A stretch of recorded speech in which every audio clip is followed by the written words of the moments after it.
¿Existe la filosofía latinoamericana? Un pensamiento periférico es un pensamiento situado. Europa se arroja sobre América Latina la herencia de los pueblos originarios, los proyectos de nación, el porqué de este pensamiento, el rechazo al colonialismo, la unión latinoamericana, la lucha de clases en Argentina, países subalternos, marginados, que no han participado de la centralidad de la historia. América Latina, filosofía y colonialismo. Encuentro 9. John William Cook, el ideólogo de la izquierda peronista. 1. Dictadura y revolución. 2. El hecho maldito. 3. El doble exilio de Perón. 4. Las masas y los hechos revolucionarios.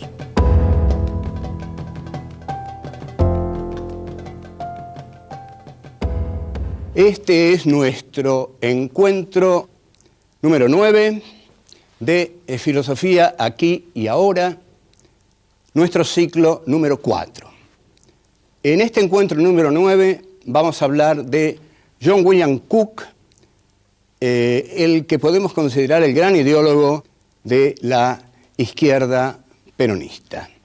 John William Cook era gordo, era muy gordo, y fue, no a pesar de ser gordo, sino eso no le dificultó nada ni le favoreció nada, era muy inteligente, era brillantísimo. Fue diputado, siendo muy jovencito, del Partido Justicialista en el Congreso durante la primera presidencia de Juan Domingo Perón.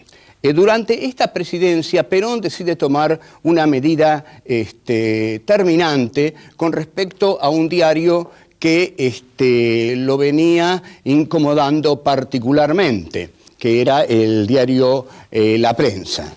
No lo decide tanto Perón, sino que Evita es la que le dice, bueno, tenemos que hacer algo con este diario, no podemos permitir que todo el tiempo esté hablando mal de nosotros. Y bueno, Perón le dice, bueno, querida, pero la democracia es así, la libertad de prensa es así, los diarios tienen derecho a decir lo que quieran. Y Evita le dice, bueno, pero a mí este diario, La Prensa, me parece que pertenece a los Gainzapás. Los Gainzapás son la oligarquía, la más rancia oligarquía, y son enemigos de los obreros, son enemigos de los pobres, son grandes terratenientes, y son además sicarios de la United Fruit de Estados Unidos. Así que yo creo que habría que cerrar ese diario. Entonces tiene un diálogo con Raúl Apol, y Evita le dice, bueno, mira, Apol, hay que cerrar La Prensa. Bueno, señora, le dice Apol, eso no es más que una cuestión de distribución. Yo ordeno que no se distribuya más la prensa y listo, la prensa no sale más. Bueno, Evita le dice que sí y lo dice, necesito a alguien en el Congreso que defienda el cierre de la prensa. Y para eso voy a convocar al diputado John William Cook. Y Raúl Apol le dice, señora, el diputado John William Cook es comunista. ¿Pero cómo? Dice Evita, ¿no es que la contra dice que Perón es nazi, que vos sos Goebbels y Cook es comunista? ¿Pero qué es el peronismo? Señora, le dice Apol, yo no soy nazi, pero el diputado Cook es comunista.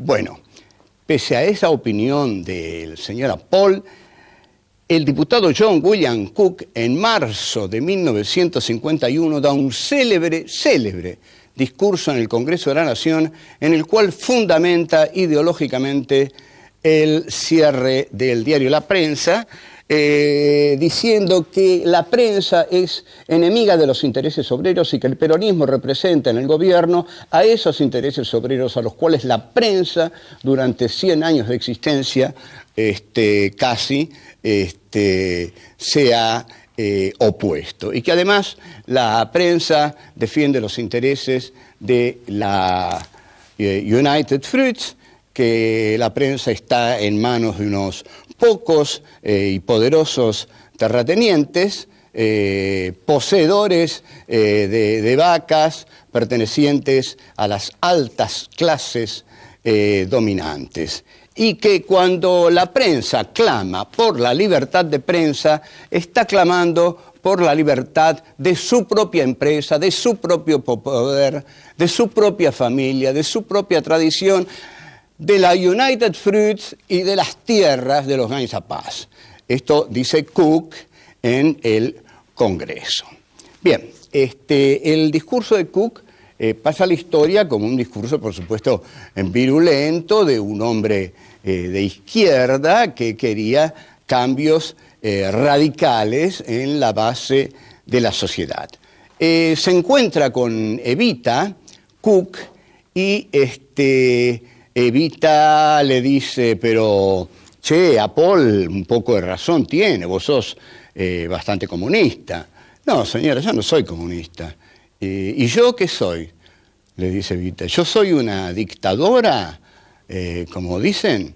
Vea, señora, aclaremos algo. Apol quiere cerrar la prensa porque quiere que el peronismo sea una dictadura. Yo quiero cerrar la prensa porque quiero que el peronismo sea una revolución. Hay algo muy distinto entre esas dos cosas. ¿Y a mí cómo me calificarías?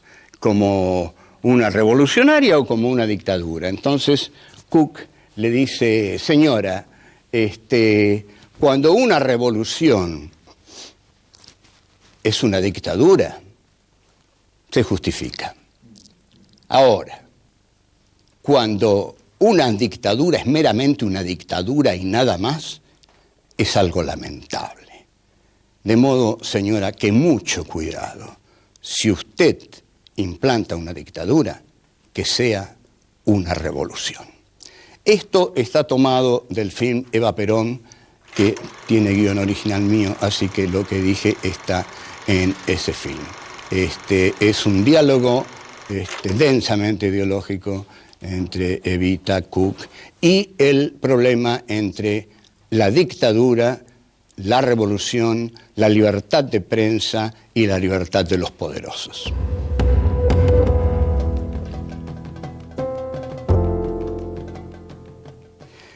John William Cook en el Congreso no era una figura fácil. Por ejemplo, cuando Perón, en la segunda etapa de su gobierno, que es una etapa más abierta al liberalismo económico que al nacional proteccionismo de su primer gobierno, cuando estaba Evita, Perón impugna un contrato con la Standard Oil de California, una compañía petrolera. Y es Cook, justamente en el Congreso, quien se opone a ese contrato. Ustedes observen la libertad de John William Cook, que cuando tiene que oponerse a su gobierno, se opone a su gobierno.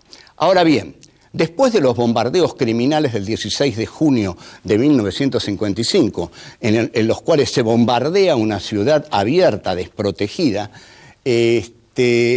Perón, ante la tragicidad de los acontecimientos, convoca a Cook y lo pone al frente del Partido Justicialista. Ustedes observen el juego pendular de Perón, que ha sido eterno, ¿no? Y si Perón moría en ese momento, Perón quedaba como el líder revolucionario que había dejado nada menos que a John William Cook al frente del Partido Justicialista.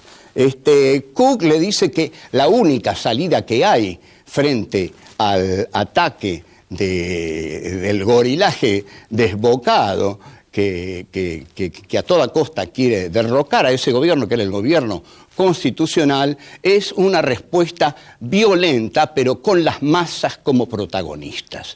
O sea, lo que le está diciendo Cook a Perón, y esto es fundamental, es que hay que armar a las masas. Para que una resistencia popular sea posible, las masas tienen que ser armadas.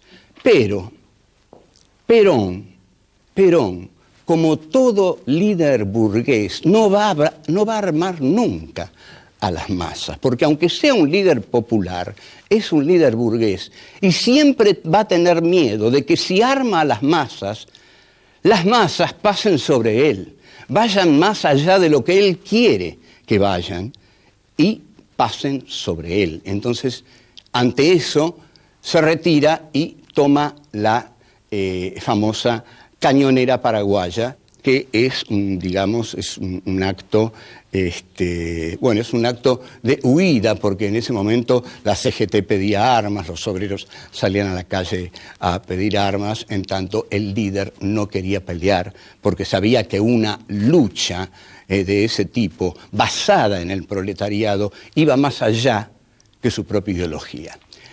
Cook va a escribir libros fundamentales en el pensamiento político nacional.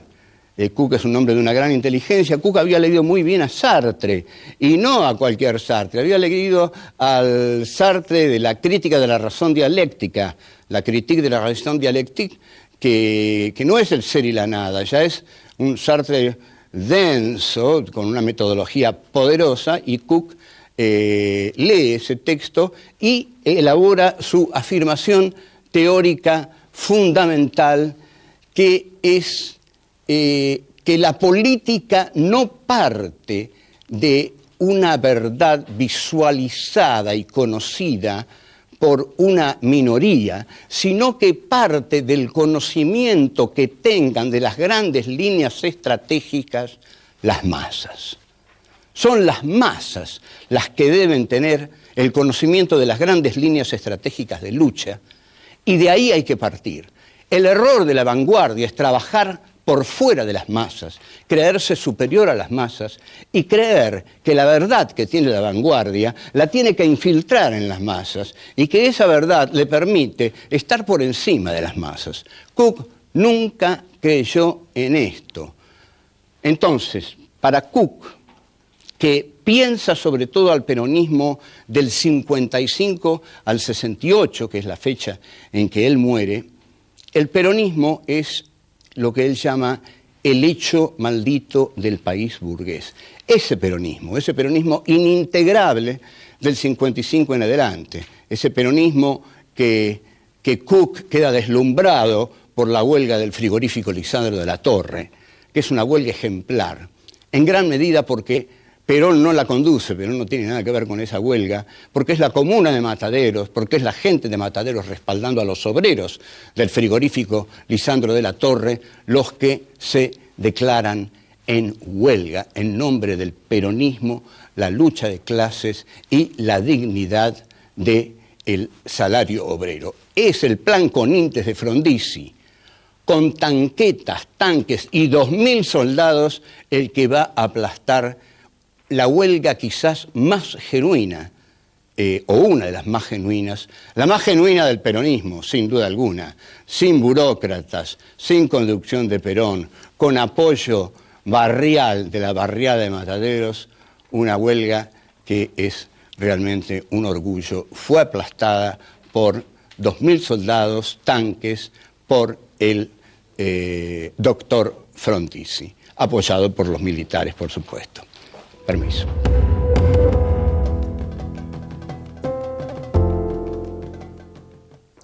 Hay una muy importante correspondencia entre Perón y Cook que se establece a partir del exilio de Perón y también del exilio de Cook.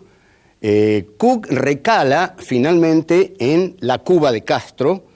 Perón se instala definitivamente, para gran disgusto de John William Cook, en la España de Franco.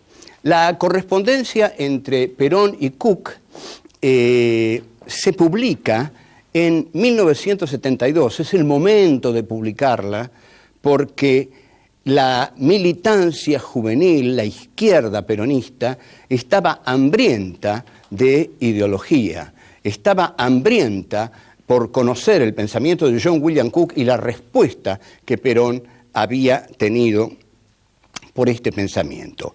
El valor en boga en ese momento era el de la lucha armada. La lucha armada estaba en boca de todos y era la indudable metodología que iba a derrocar a los regímenes capitalistas serviles del imperialismo norteamericano en América Latina. Esta línea era bajada, por supuesto, por Cuba, por la Revolución Cubana, y el ejemplo era el de la Revolución Cubana. Si la Revolución Cubana había logrado derrocar al régimen batistiano, eso quería decir que la guerrilla podía derrocar a los gobiernos de América Latina. Además, había una especie de creencia en un devenir necesario de la historia, que era la descolonización. En el prólogo de Jean-Paul Sartre, al libro de Frantz Fanon, Los condenados de la tierra, hay una frase de Sartre que dice: la descolonización está en camino, lo único que pueden hacer nuestros mercenarios es demorarla. Gran error de Sartre, que mi maestro, y ahora ya no sé si es mi maestro, pero fue mi maestro, el filósofo al que más admiro. Pero ¿qué significa esto? ¿Qué significa que los mercenarios solo pueden demorar la descolonización? ¿La descolonización es inevitable? ¿Hay hechos en la historia que son inevitables? No, nada en la historia es inevitable. La historia es azarosa. Lo que prima en la historia es el principio de incertidumbre de Heisenberg. Es decir, la historia es un juego de azar en el que se gana la vida o la muerte de los vencidos, como decía Salvador María del Carril para justificar el fusilamiento de Dorrego. En consecuencia, Sartre se equivoca. La descolonización está en marcha, pero los mercenarios pueden mucho más que demorarla, y pudieron mucho más que demorarla. Ahora bien, entre Perón y Cook hay un dramático choque de ideas diferenciadas. Una cosa es lo que piensa Perón y otra cosa es lo que piensa Cook. Lo que Cook quiere desde Cuba es una revolución socialista, por eso está en Cuba, porque en Cuba se ha hecho una revolución socialista.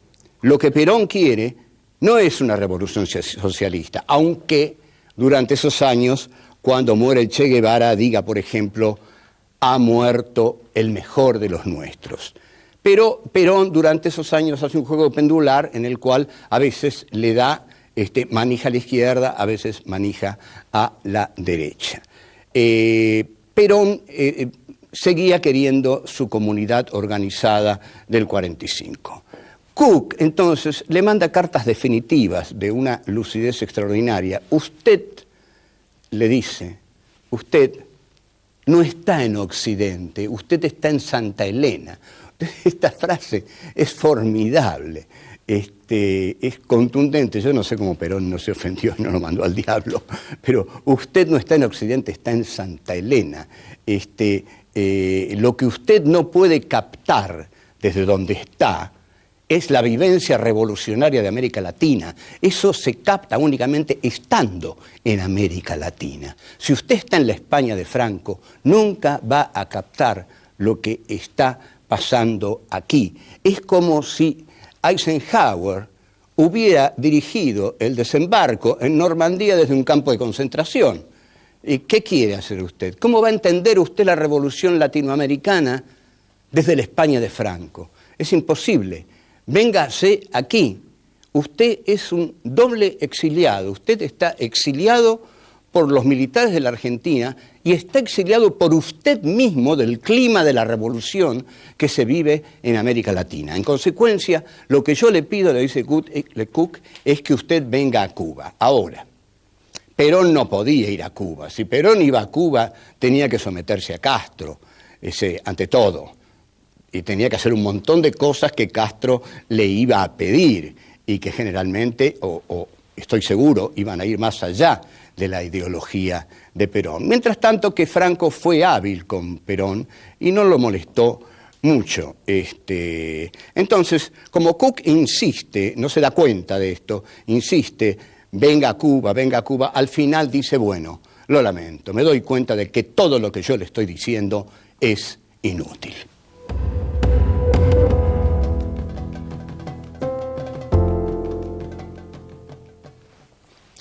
Cook, la idea de Cook era en realidad la idea de la izquierda peronista, que no creía tanto en Perón, porque este es un gran error. La izquierda peronista no creía ciegamente que Perón era un revolucionario socialista. Lo que creía era que había que crear hechos revolucionarios en la Argentina para que Perón no tuviera más remedio que aceptarlos. La idea era, si nosotros creamos hechos revolucionarios aquí, Perón, cuando venga, los va a tener que aceptar. Pero no podemos estar al margen del peronismo. Esta era la idea esencial de las masas de la izquierda peronista, que la alejaba del foquismo. Por eso la traición de Montoneros, el error también es tan grande cuando se autonomiza y cae en el foquismo, porque la idea esencial de la juventud peronista era entrar en el peronismo, porque en el peronismo estaba la clase obrera, estaban las masas. Y a pesar de que sabían, o no estaban muy seguras de que las masas quisieran la revolución, porque sabían que las masas peronistas estaban muy acostumbradas al estado de bienestar peronista, es decir, a que las cosas les vinieran de un estado benefactor, que era bueno, que era generoso con esas masas y que le daba todas las conquistas que les dio el primer peronismo, que fue formidable con los pobres. Pero consideraban que a lo largo de los años y de todos los hechos que se habían producido, el peronismo debía ayornarse. En mi novela La astucia de la razón hay un encuentro ficcional entre entre John William Cook y René Rufino Salamanca, el líder de los mecánicos de Córdoba, en la calle 25 de abril, la calle de los mecánicos. Ahí Salamanca y Cook discuten y Salamanca le dice: mirá viejo, mirá gordo, el problema con el peronismo es que los obreros son peronistas, pero el peronismo no es obrero. Y Cook, que sabe muy bien lo que le está diciendo Salamanca, le dice: mirá, Salamanca, eso yo lo sé muy bien, por supuesto que lo sé muy bien. Y vos en el fondo me estás diciendo también que Perón no tiene una ideología obrera, que Perón no es socialista. Pero ahora yo te voy a decir algo, entendeme bien, me cago en Perón. Y te voy a explicar por qué. Porque nosotros, aquí en la Argentina, le vamos a crear a Perón tantos hechos revolucionarios que no va a tener más remedio que aceptarlos. Porque el peronismo es más que Perón. Porque las masas peronistas son más que Perón. Y a las masas peronistas las estamos organizando nosotros, los militantes de la izquierda peronista. Y le guste o no a Perón, cuando vuelva, él va a tener que aceptar eso. Porque Perón ya no se pertenece. A mí no me importa lo que piensa Perón. Perón, cuando venga, va a aceptar lo que nosotros hayamos hecho de este país. Y nosotros vamos a trabajar tanto revolucionariamente con las masas peronistas que Perón va a tener que aceptar lo que eligió el pueblo a través de nuestro trabajo militante. Entonces, Cook le dice: esa es mi forma de cagarme en Perón. ¿Entendés? No es que no me importe lo que piense Perón. Yo sé quizás lo que piensa Perón, pero le vamos a crear a Perón hechos tan poderosos que no va a tener más remedio que aceptarlos. Cook muere en 1968, muere sin asistir, gracias, no sé a quién, pobrecito, sin asistir a la debacle del peronismo, al tercer regreso de Perón, sin asistir a la persecución que Perón desata sobre la izquierda peronista. John William Cook, de todos modos, yo no sé qué hubiera hecho Cook, digamos, de haber seguido viviendo, no sé qué opciones políticas hubiera tomado. Creo que se hubiera enfrentado muy fuertemente con Perón. Ya se enfrenta en la correspondencia. Pero Cook es un hombre de una gran inteligencia, de una gran ética, de una gran limpieza moral. Es un ejemplo de luchador social, un hombre que realmente amó a los desposeídos y entregó su vida por los desposeídos, porque le dedicó su vida a los desposeídos. No es que lo hayan matado, murió de cáncer, pobre, pero todo su pensamiento, todas las cosas que escribió, todas las cosas que dijo, y escribió muchas cosas Cook. El libro de Cook, Peronismo y Revolución, es un ejemplo de dialéctica revolucionaria inspirada en la crítica de la razón dialéctica. De modo que es un gran pensador argentino. Para mí es el más inteligente de los pensadores argentinos, sin ninguna duda. Está a miles de kilómetros de Jauretche, Scalabrini, Hernández Arregui. No, Cook es otra cosa. Cook es un pensador al nivel de un Sartre, al nivel de los grandes pensadores socialistas europeos. Fue, además, un gran maestro, un tipo que la peleó a fondo con Perón, que la perdió, pero que le dijo un montón de cosas a Perón que todavía permanecen. Así que, salud, John William Cook.